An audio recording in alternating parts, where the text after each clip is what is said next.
Hello, and welcome to Hardly Tech. As I'm sure many of you have heard, I've always heard that 4 DIMMs is too much for an Intel platform. The memory controller just can't handle that kind of load. It's too much stress, too much heat, too much power. Which brings me to the purpose of today's test.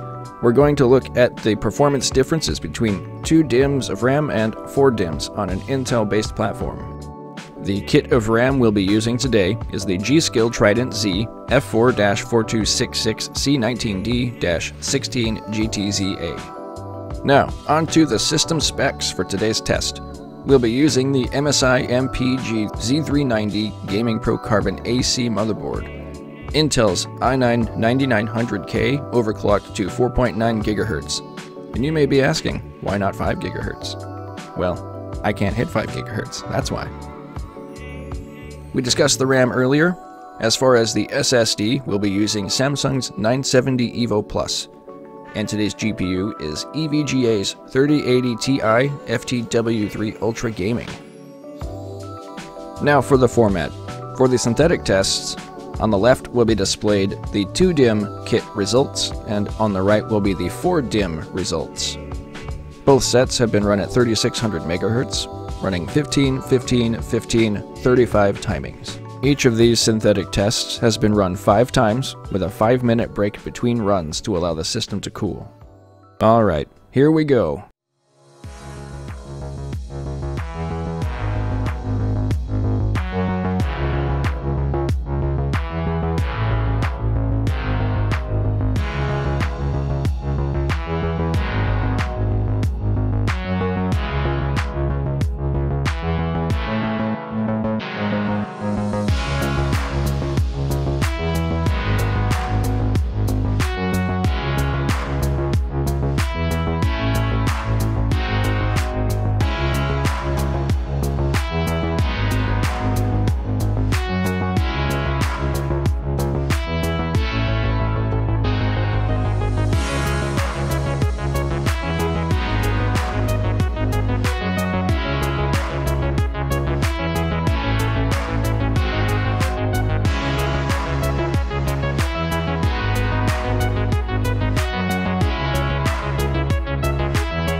Alright, so it looks like bandwidth has increased dramatically in some cases, and latency has increased slightly as well.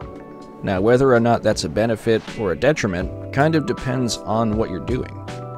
Accessing more data points may take a slight amount more time, but the added bandwidth allows the system to draw more data as well. So, how this affects gaming performance is what we're going to look at next.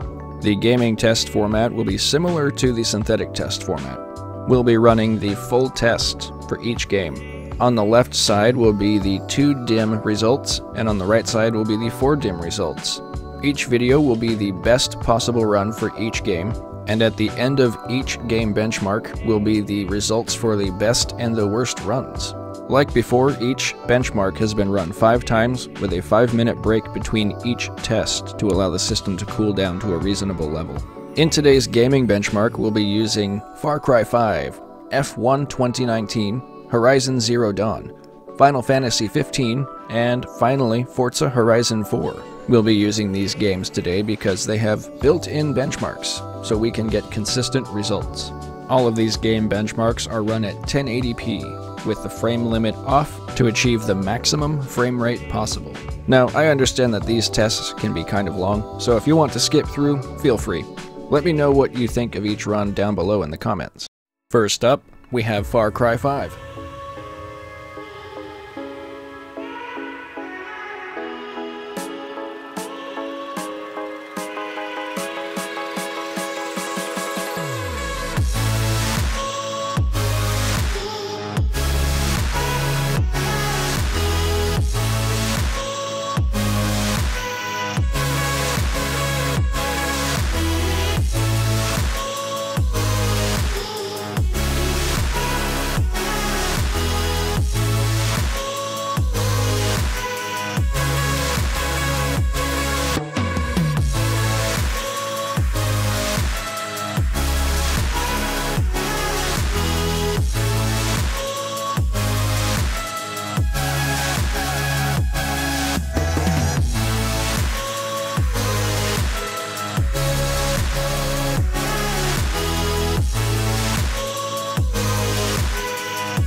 Well, with Far Cry 5, we're not seeing a huge difference.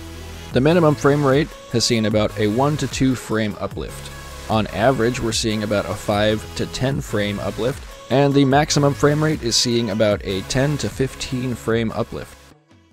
Alright, let's move on to F1 2019 and see if this game fares any better.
Wow, now this is surprising.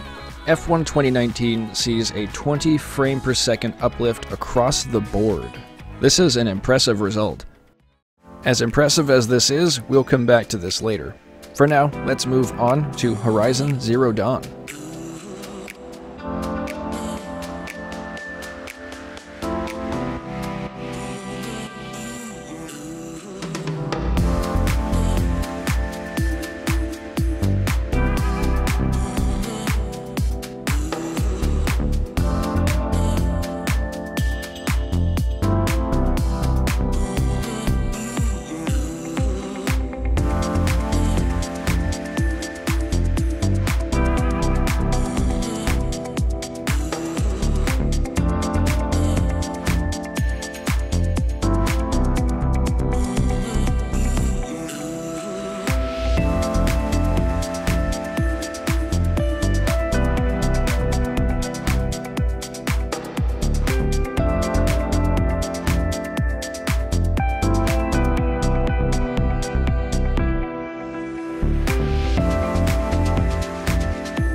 Now this kind of benchmark I really appreciate. Not only do they show us the minimum, maximum, and average frame rates, they're also showing us the CPU utilization and frame rates associated with the CPU. This is just the kind of breakdown that we're looking for. This set of results shows us just how much 4 DIMMs is affecting performance on this system versus 2 DIMMs. In this test, it looks like minimum, average, and maximum frame rates have come up about 4 to 6 frames per second. Not amazing, but not bad.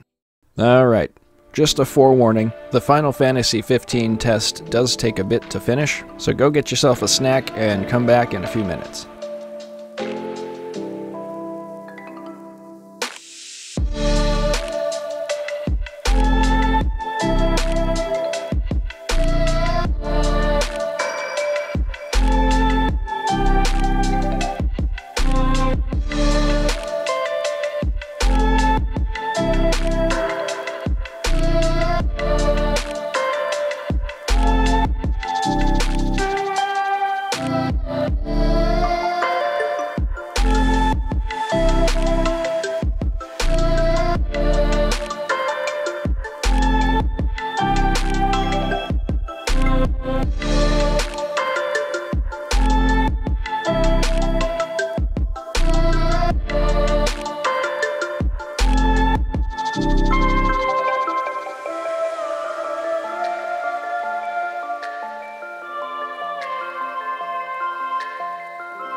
Alright, now that you've had a nap, let's take a look at the scores for Final Fantasy XV.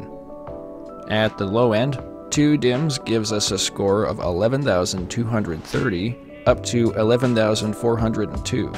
Using 4 Dimms, however, gets us a score of 12,055 up to 12,093. That gives us a difference of 5.7% up to 7.7%. Now that you're well rested, it's time for our final test, Forza Horizon 4.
So, here we're seeing a difference of about 5 to 6 frames per second for gameplay.